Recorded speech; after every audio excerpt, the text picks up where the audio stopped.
ಮನೆಯಲ್ಲೇ ಇರೋ ವಸ್ತು ಬಳಸಿ ಇವತ್ತೊಂದು ಸಿಹಿ ತಿನಿಸು ಮಾಡುವ. ಡ್ರೈ ಫ್ರೂಟ್ಸ್ ಲಡ್ಡು ಇದು.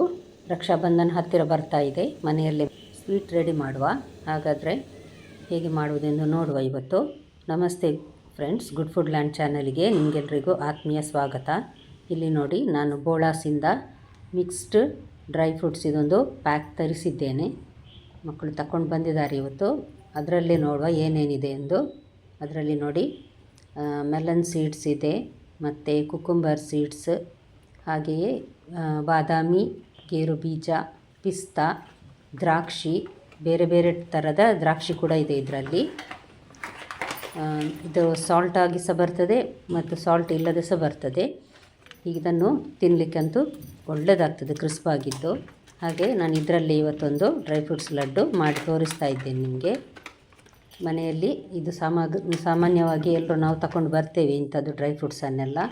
ಅದರ ಜೊತೆ ತೆಂಗಿನ ತುರಿ ಎಲ್ಲ ಹಾಕಿ ಇವತ್ತೊಂದು ಡ್ರೈ ಫ್ರೂಟ್ಸ್ ಮಾಡು. ಇದರಲ್ಲೊಂದು ಅರ್ಧದಷ್ಟು ನಾನು ತೆಗೆದುಕೊಂಡಿದ್ದೇನೆ. ಇದು ನೋಡಿ, ಇದರಲ್ಲಿ ರೋಸ್ಟ್ ಆದ ಎಲ್ಲ ಡ್ರೈ ಫ್ರೂಟ್ಸ್ ಇದೆ. ಇದರಲ್ಲಿ ದ್ರಾಕ್ಷಿ, ಬಗೆ ಬಗೆಯ ದ್ರಾಕ್ಷಿ ಇದೆ ಇದರಲ್ಲಿ, ಒಣ ದ್ರಾಕ್ಷಿ ನೋಡಿದ್ರಲ್ಲ. ಹಾಗಾದರೆ ಹೇಗೆ ಮಾಡೋದೆಂದು ನೋಡುವ ಇವತ್ತು. ಇದರಲ್ಲಿ ಒಂದು ತೆಂಗಿನಕಾಯಿ ನಾನು ಸಣ್ಣದು ತೆಗೆದುಕೊಂಡಿದ್ದೇನೆ. ಸಾಧಾರಣ 3 ಕಪ್ ಆಗ್ತದೆ. 1 ಕಪ್ ತುರಿದಿದ್ದೇನೆ, ಮತ್ತೊಂದು ಕಪ್ಪನ್ನು ಸಣ್ಣಗೆ ಕಟ್ ಮಾಡಿದ್ದೇನೆ. ತುರಿಲಿಕ್ಕಾಗಲಿಲ್ಲ ನನಗೆ ಅದಕ್ಕೋಸ್ಕರ. ಅದು ಸಿಪ್ಪೆ ಎದ್ದು ಬಂತು ಅದರದ್ದು, ಅದಕ್ಕೋಸ್ಕರ. ಈಗ ನಾನು ಅದನ್ನು ಮೊದಲು ಮಿಕ್ಸಿಯಲ್ಲಿ ಒಂದು ಸಲ ಗ್ರೈಂಡ್ ಮಾಡ್ತೇನೆ. ನೋಡಿ, ಚೆನ್ನಾಗಿ ಪುಡಿ ಆಗಿದೆ. ಈಗ ತುರಿದ ತೆಂಗಿನ ತುರಿ ಇದೆ ನೋಡಿ, ಅದನ್ನು ಸಹ ಇದರೊಟ್ಟಿಗೆ ಹಾಕಿ, ಯಾಕಂದರೆ ಅದು ಸ್ವಲ್ಪ ದಪ್ಪ ಇರ್ತದೆ, ಅದನ್ನು ಸಹ ಗ್ರೈಂಡ್ ಮಾಡಿದ್ದೇನೆ. ಇದನ್ನೀಗ ಎರಡನ್ನು ಒಂದು ಬಾಣಲೆಗೆ ಹಾಕುವ. ನೋಡಿ, ಇದು ತುರಿದ ತೆಂಗಿನ ತುರಿ. 2 ಥರ ತೆಂಗಿನ ತುರಿಯನ್ನು ಸಹ ನಾನಿಲ್ಲಿ ಮಿಕ್ಸಿಯಲ್ಲಿ ನೋಡಿ ನುಣ್ಣಗೆ ಪೌಡ್ರ್ ಮಾಡಿದ್ದೇನೆ. ಇದನ್ನು ನುಣ್ಣಗಾಗಿದೆ ಇದೀಗ. ಇದನ್ನೊಂದು ಕಬ್ಬಿಣದ ಬಾಣಲೆ ಅಥವಾ ನಾನ್ ಸ್ಟಿಕ್ ಬಾಣಲೆಗೆ ಹಾಕಿ, ಇದು ಸ್ವಲ್ಪ ಹಸಿ ಹೋಗುವವರೆಗೆ ನಾವಿದನ್ನು ಹುರಿಬೇಕು. ಅಥವಾ ರೆಡಿಮೇಡ್ ಸಿಗ್ತದೆ ಡಿಸಿಕೇಟೆಡ್ ಕೋಕೋನಟ್ ಅಂತ, ಪ್ಯಾಕೆಟಲ್ಲಿ ಬರುವುದು, ಅದನ್ನು ಉಪಯೋಗಿಸಿದ್ರಂತೂ ಇದನ್ನು ಹುರಿಯುವ ಅಗತ್ಯ ಇಲ್ಲ. ಅದನ್ನು ಈಗ ನೋಡಿ, ಇದನ್ನು ನಾನು ಒಂದು ಮಿಕ್ಸಿ ಜಾರಿಗೆ ಹಾಕ್ತಾ ಇದ್ದೇನೆ. ಡಿಸಿಕೇಟೆಡ್ ಕೋಕೋನಟ್ ಆದರೆ ಡೈರೆಕ್ಟಾಗಿ ಮಿಕ್ಸಿಗೆ ಹಾಕ್ಕೊಳ್ಬೋದು. ಇದರ ಜೊತೆ ನಾನೀಗ ಇದಕ್ಕೆ ಬೇಕಾದ ಸ್ವಲ್ಪ ಸಾಮಗ್ರಿ ಹಾಕ್ತಾ ಇದ್ದೇನೆ. ನೋಡಿ, ಇದು ಏಲಕ್ಕಿ ಪುಡಿ, ಸ್ವಲ್ಪ ಸಕ್ಕರೆ ಹಾಕಿ ಪುಡಿ ಮಾಡಿದ್ದೇನೆ. ಸ್ವಲ್ಪ ಬೇಗ ಪುಡಿ ಆಗ್ತದೆ, ಅದಕ್ಕೋಸ್ಕರ. ಇನ್ನು ಸಕ್ಕರೆ ಒಂದು 2 ಚಮಚ ಅಥವಾ 4 ಚಮಚ ಹಾಕ್ಕೊಳ್ಬೋದು. ಒಂದು 5ರಿಂದ 6 ಟೇಬಲ್ ಸ್ಪೂನ್ನಷ್ಟು ಮಿಲ್ಕ್ ಪೌಡ್ರ್ ಹಾಕ್ಕೊಂಡಿದ್ದೇನೆ ನಾನು. ಇದಕ್ಕೆ ಯಾವುದೇ ಮಿಲ್ಕ್ ಪೌಡ್ರ್ ಆಗ್ತದೆ. ಇದನ್ನೊಂದು ಸಲ ಈ ರೀತಿ ಮಿಕ್ಸ್ ಮಾಡುವ ಚೆನ್ನಾಗಿ. ಯಾವುದೇ ನೀರು ಹಾಕುವ ಅಗತ್ಯ ಇಲ್ಲ. ಒಂದು ಸಲ ಈ ರೀತಿ ಮಿಕ್ಸ್ ಮಾಡಿದ ನಂತರ ಇದನ್ನು ನೋಡಿ ಮಿಕ್ಸರಲ್ಲಿ ರನ್ ಮಾಡಿದ್ದೇನೆ ನಾನು. ಸ್ವಲ್ಪ ನೋಡಿ, ಈ ರೀತಿ ಸಕ್ಕರೆ ಸಹ ಕರಗಿ ಎಲ್ಲ ಈ ರೀತಿ ಮುದ್ದೆ ರೀತಿ ಬರ್ತದೆ ನೋಡಿ. ಇದನ್ನೀಗ ನಾನು ಒಂದು ಪಾತ್ರೆಗೆ ಹಾಕ್ತಾ ಇದ್ದೇನೆ. ಒಂದು ಸೈಡಲ್ಲಿ ಇದನ್ನೆಲ್ಲ ತೆಗೆದು ಇಟ್ಟು ಬಿಡುವ.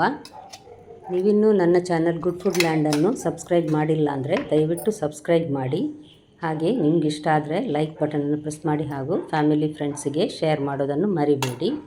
ಇಲ್ಲಿ ನೋಡಿ, ನಾನೊಂದು 15 ಖರ್ಜೂರ ತೆಗೆದುಕೊಂಡಿದ್ದೇನೆ ನಾನು. ಅದರ ಬೀಜ ತೆಗೆದು ಮಿಕ್ಸಿ ಜಾರಲ್ಲಿ ಒಂದು ಸುತ್ತು ರನ್ ಮಾಡುವ. ನೋಡಿ, ರನ್ ಮಾಡಿದಾಗ ಈ ರೀತಿ ಆಗ್ತದೆ. ಅದನ್ನು ಒಂದು ಸ್ವಲ್ಪ ಹೊತ್ತು ರನ್ ಮಾಡಿದರೆ ಈ ರೀತಿ ಆಗ್ತದೆ ಗಟ್ಟಿ. ಇದನ್ನು ಸ್ವಲ್ಪ ನಾವು ಚಮಚದಲ್ಲಿ ಸರಿ ಮಾಡಿ ನಂತರ ಇದಕ್ಕೆ ನಾವು ತೆಗೆದಿಟ್ಟ ಈ ಡ್ರೈ ಫ್ರೂಟ್ಸ್ ಇದೆ ಅಲ್ಲ, ದ್ರಾಕ್ಷಿ, ಗೇರು ಬೀಜ, ಬಾದಾಮ್, ಪಿಸ್ತಾ ಏನೆಲ್ಲ ಉಂಟು ಅದನ್ನೆಲ್ಲ ಹಾಕಿ ಒಂದು 2 ಸುತ್ತು ರನ್ ಮಾಡಿದರೆ ಇಷ್ಟು ಪುಡಿ ಆಗ್ತದೆ ನೋಡಿ. ಇಷ್ಟು ಪುಡಿ ಆದರೆ ಸಾಕು. ಸ್ವಲ್ಪ ತೀರ ಸಣ್ಣ ಸಣ್ಣ ತರಿ ಸಿಗ್ತದೆ ಇದರಲ್ಲಿ ನಮಗೆ. ಈ ರೀತಿ ನೋಡಿ, ಅದು ಗಟ್ಟಿ ಆಗ್ತದೆ. ಯಾವುದೇ ಬೆಲ್ಲ ಅಥವಾ ನೀರು ಹಾಕುವ ಅಗತ್ಯ ಇಲ್ಲ. ಡೈರೆಕ್ಟಾಗಿ ಇದನ್ನು ನಾನೀಗ ಇನ್ನು ಈ ರೀತಿ ಉಂಡೆ ಮಾಡಿ ರೆಡಿ ಮಾಡಿ ಇಟ್ಕೊಳ್ತೇನೆ. ಇದನ್ನೊಂದು ಸಣ್ಣ ಪಾತ್ರೆಗೆ ಹಾಕಿದ್ದೇನೆ ನೋಡಿ. ಈ ರೀತಿ ಸಣ್ಣ ಲಡ್ಡು ಥರ ಮಾಡಿ ರೆಡಿ ಮಾಡಿ ಇಟ್ಕೊಳ್ಬೇಕು ನಾವು. ಸುಮಾರು ಲಡ್ಡು ಇದರಲ್ಲಿ ಆಗ್ತದೆ ನೋಡಿ. ಇಷ್ಟಿಷ್ಟೇ ಸಣ್ಣದು ಸಾಕು.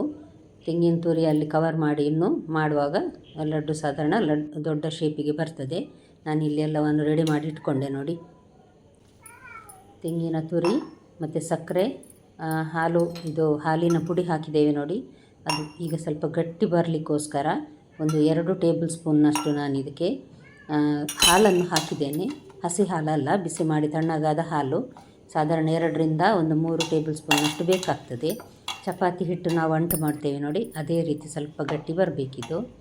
ನಂತರ ಒಂದು ಸಣ್ಣ ಪೋರ್ಷನ್ ತೆಗೆದುಕೊಂಡು ನೋಡಿ ಈ ರೀತಿ ಉಂಡೆ ಕಟ್ಟಿ ಚಪ್ಪಟೆ ಮಾಡಿ ಇದರ ನಡುವೆ ನಾವು ರೆಡಿ ಮಾಡಿಟ್ಟ ಡ್ರೈ ಫ್ರೂಟ್ಸ್ ಲಡ್ಡು ಇದೆ ನೋಡಿ, ಸಣ್ಣದು ಗಾತ್ರದ್ದು, ಅದನ್ನು ನಡುವೆ ಇಟ್ಟು ಈ ರೀತಿ ಕವರ್ ಮಾಡಿ, ನಾವು ಆಲೂ ಪರೋಟಕ್ಕೆ ಹೇಗೆ ನಾವು ಅದನ್ನು ಕವರ್ ಮಾಡ್ತೇವೆ ನೋಡಿ, ಅದೇ ರೀತಿ ಈ ರೀತಿ ಮುಚ್ಚಿ ನಂತರ ನೋಡಿ ಈ ರೀತಿ ಕೈಯಲ್ಲಿ ಉಂಡೆ ಮಾಡಿದರೆ ಆಯಿತು ಶೇಪಲ್ಲಿ. ನೋಡಲಿಕ್ಕೆ ಸ್ವಲ್ಪ ಕಷ್ಟ ಅನಿಸಿದ್ರು ಮಾಡಲಿಕ್ಕೆ ಸುಲಭ, ಇದು ಏನು ಕಷ್ಟ ಆಗೋದಿಲ್ಲ. ಅಭ್ಯಾಸ ಇಲ್ಲದವರು ಸಹ ಒಂದೆರಡು ಮಾಡಿದ ಕೂಡಲೇ ನಂತರ ನಮಗೆ ಮಾಡಲಿಕ್ಕೆ ಸುಲಭ ಆಗ್ತದೆ. ನೋಡಿ ರೆಡಿ ಆಯಿತು ಆರೋಗ್ಯಕರವಾದ ಲಡ್ಡು, ಮಕ್ಕಳಿಗೆ ಮತ್ತು ದೊಡ್ಡವರಿಗೆ ತಿನ್ನಲಿಕ್ಕಾಗುವಂತಹ ರೆಸಿಪಿ ಇದು. ತುಂಬ ಸಾಫ್ಟಾಗಿ ಸಹ ಇದೆ ಇದು. ಯಾವುದೇ ಬೆಲ್ಲ ಹಾಕಿ ಎಲ್ಲ ನಾವು ಮಾಡಲಿಲ್ಲ, ಸಕ್ಕರೆ ಸ್ವಲ್ಪ ಮಾತ್ರ ತೆಂಗಿನ ತುರಿಗೆ ರುಚಿಗೋಸ್ಕರ ಹಾಕಿದ್ದು.